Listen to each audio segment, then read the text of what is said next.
Kind of new to thinking this way, and I can feel everything feels right with what you're saying. Does it work physically too? Yeah. I have chronic pain. Yeah. And when I live with pain all the time, how do I unthink the pain? Well, it is harder.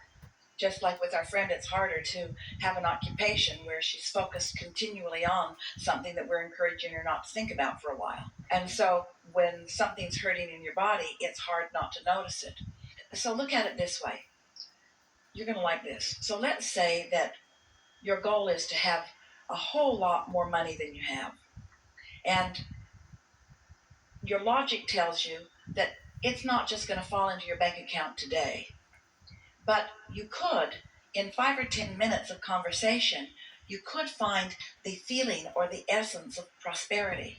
So you could accomplish the feeling of prosperity even though the reality, the manifested actualization of money hasn't come yet.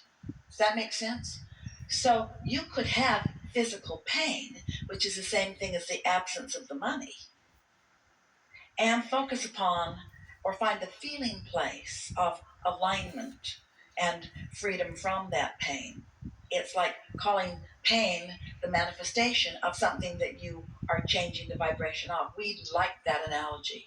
If you can feel rich when you don't have any money, you can feel pain-free when you've got pain. It's the same process of thinking. It's just a little harder when it's so up. Money is tricky too, because money, or lack of it, affects you all day long. And pain affects you all day long. And maybe not having something that you want affects you all day long, but not as much. So you have to use the power of your mind. You have to be a little more disciplined. You have to be a little more decided. So we're going to tell you some things about pain that we think will help you a lot. If you have resistance, if you have a belief that is contradicting a desire, you're going to feel negative emotion about it. And the more you want the desire and the more you don't believe it, the stronger that resistance is going to feel. So if you've got resistance, if you've got that negative emotion within you, which is simply the indication that you're not up to speed with who you really are, you're holding yourself back. Part of you is gone and the other part of you isn't going, which causes this tug of war, which is what the feeling of negative emotion is. If you've got negative emotion and you don't recognize it and do something to soften it, it will get bigger.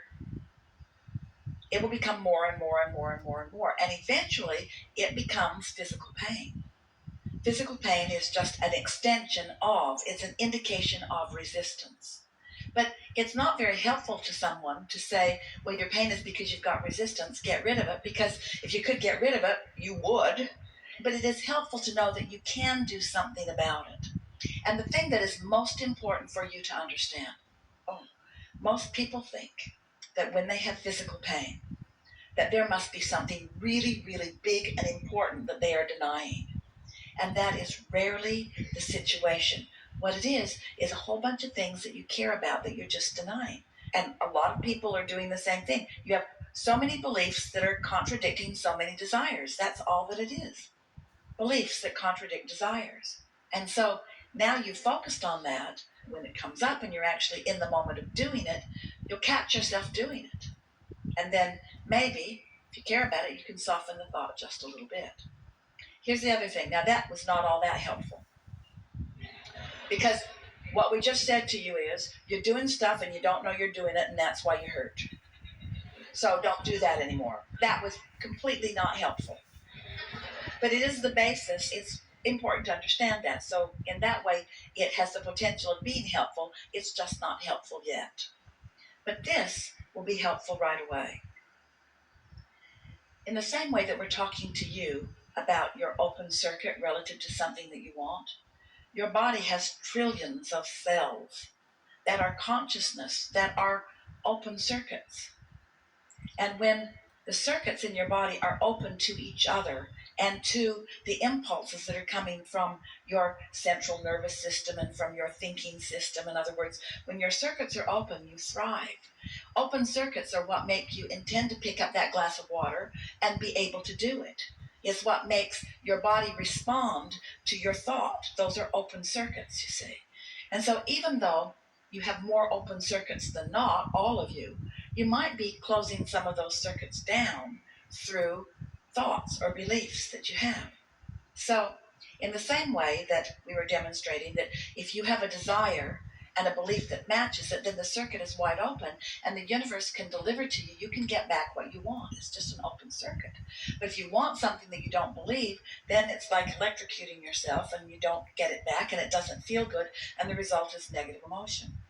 Stronger result than negative emotion is physical pain, which means pain always means this: the cells of your body are requesting things that are being offered that your resistant thought is keeping them from receiving. So pain means, first and foremost, help's on the way. It means the cells are asking because they know how to stay in balance. The cells of your body are so brilliant. They're such genius consciousness. Think about it. Do you ever think about your body? How incredible it is? You don't lie in bed at night and keep your own blood pumping. You don't make that a conscious thing that you do. There are so many things that you call unconscious success in your body that the cells of your body are tending to. And the cells of your body are regenerating and becoming new over and over and over again. And so they don't hold old beliefs because they're becoming new again. But you teach them the beliefs that are hindering through your thoughts. In other words, when you think about getting older and therefore you're teaching the cells of your body things that cause resistance that don't let the circuits flow. So when your cells ask for something and the circuit is closed, that equals pain. That's all that it is. And you get a few trillion cells asking and not receiving, then the physical result to you is you don't feel so good. Did you hear us when we said it's not a big thing? You don't have some big, terrible, hairy, secret doubt within you. It's just a whole bunch of stuff. Like, I'd like to do that, but I can't. Something that simple. And just multiply that by a few dozen times a day, about a few hundred subjects, and then you've got resistance. That's all that it is. Is that why when I get really angry about something, It gets suddenly worse. I can move? No, I can move for a while. When you get angry, what happens when you really know what you don't want is you know what you do want. And so your belief or your desire has just been emphasized. This is really good because this is something that we said for the first time today, and this is the follow through on it. So we are appreciating your observation because this is what it means. You know, earlier when we said to you that if you've got a very clear desire, it doesn't matter what you believe. So when something happens that really made you angry because you knew you really didn't want it, it made you know you really did want it, and for a moment the energy really flowed in a powerful way. Yeah, the desire was dominant for a moment, as you said, for a moment. Yeah. So I don't want to stay angry all the time, huh? Well, beats hurting. Clarifying's just going to keep coming to you, but don't overthink it. But pay attention to the way you feel. Haven't you noticed that all of you, we're asking all of you that, but you'll be able to answer this specifically too. But all of you think about this. Isn't one of the most uncomfortable moments that moment of indecision? About anything. Should I do this or should I do that? That uncomfortable decision, it's kind of like you're just sort of paralyzed. And then isn't the opposite true when you've decided something? When you decide something, don't you then feel like getting into motion? Don't the ideas begin flowing? Doesn't the magic start happening once you've decided about something? And so the same thing is true about this. The helpful things that we've given you here. First of all, there's not anything big that's gone wrong. You don't have some big belief that is hindering you. You just have, like almost everybody else, a lot of hindering thoughts about things that do matter to you. And our friend who said earlier, I just decided not to care. I just accepted that I was probably not going to get called on. And there was such power in that because as soon as she accepted that she wasn't going to get called on, she let go of the struggle of that. And when she let go of the struggle, the resistance went away and the light around her, it was like suddenly she turned a beacon light on that took our attention right to her. When you decide that you're just not going to worry about the physical discomfort, you're just not going to worry about it. You're not going to exaggerate it. You're not going to try to explain it to anybody. You're just going to accept it. You're just not going to try to make a big thing about it. You're just going to accept it. You're just going to accept it. Just accept it without trying to change it, without wondering how it got there, without feeling like you did something wrong, without turning it into more. It just is, and it's okay. Well, it just is, and it's okay. That feeling of it's okay diffuses so much. One day, not too long ago, Esther was in a hotel like this, and she was going through the kitchen back to her suite on the segmented refreshment. And she rides the service elevator because it's a more direct route up. She doesn't bump into so many of you. So she got on the elevator with a man who belongs on the elevator because he works back there, and he saw Esther and knew she didn't belong. And so he explained to her, there's another elevator for you. And Esther's looking at him. It was so sweet. And then his next words were, but you didn't know. But you didn't know.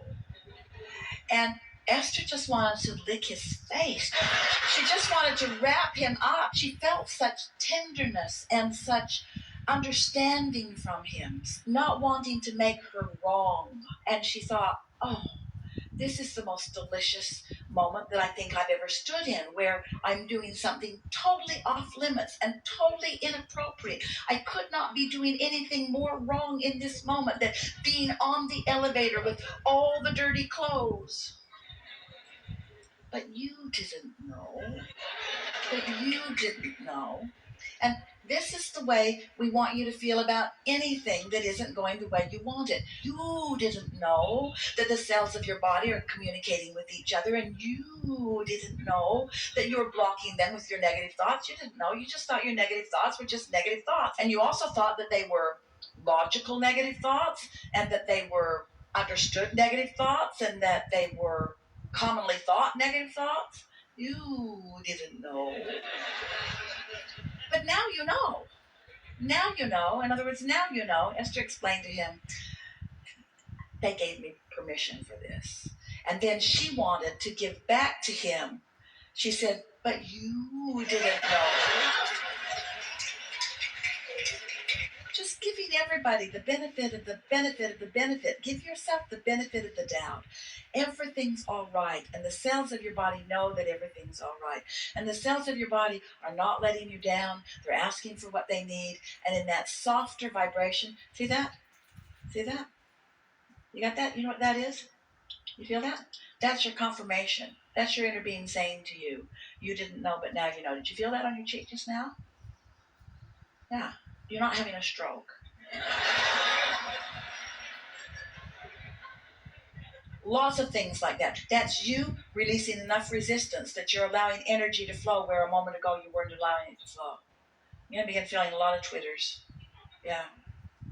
It's a good thing. It is a very good thing. Enough? Thank you.